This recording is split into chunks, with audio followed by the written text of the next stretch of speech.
राजस्थान के एक छोटे से गांव में एक पुराना पीपल का पेड़ था।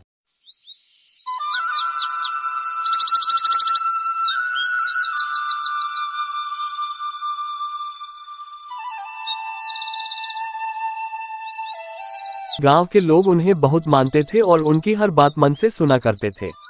एक दिन उस गांव में एक छोटा बच्चा आया जिसे सभी लोग चिंटू के नाम से बुलाते थे।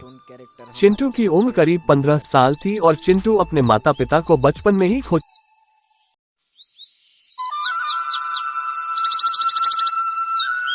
लेकिन उसके दिल में हमेशा एक अकेलापन रहता था। चिंटू ज्यादातर पंडित जी के पास बैठता था और उनसे कहानियां सुनता था। रोदास पंडित जी की कहानियां को लोग दिल से सुनते थे और चिंटू को उनमें अपनी दुनिया मिलती थी। रोदास पंडित जी ने भी चिंटू में अपने बचपन की झलक देखी और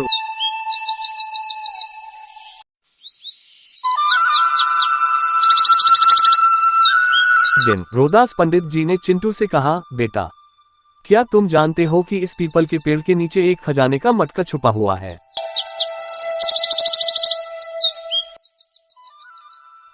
चिंटू के होश उड़ गए। चिंटू ने पूछा, कहाँ पंडित जी? मुझे बताओ, मैं उससे निकालूंगा। पंडित जी ने हंसते हुए कहा, धैर्य रखो चिंटू बेटा, सही वक्त आने दो। जब तुम्हारा दिल साफ होगा और तुम इस पेड़ की जड़ों को समझ पाओगे, तब तुम्हें खजाना मिलेगा। धीरे धीरे समय बीतता गया और चिंटू पंडित जी की बातें ध्यान से सुनता रहा। एक दिन गांव में बहुत बड़ा तूफान आया और सब कुछ तहस नहस हो गया। पेड़ों की जड़ें उखड़ गईं और गांव के लोग परेशान हो गए। उस तूफान में पंडित जी की भी मृत्यु हो गई।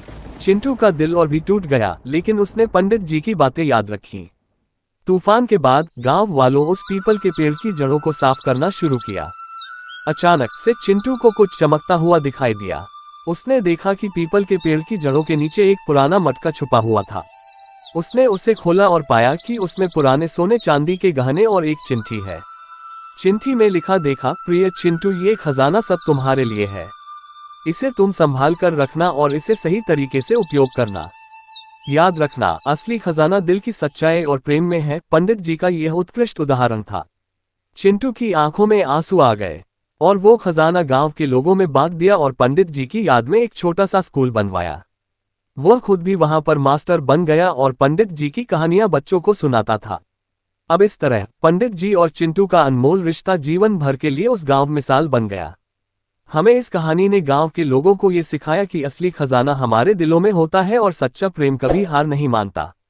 तो दोस्तों, हमारे चैनल पर नए आए हो तो चैनल को सब्सक्राइब करना ना भूले। Thanks for watch.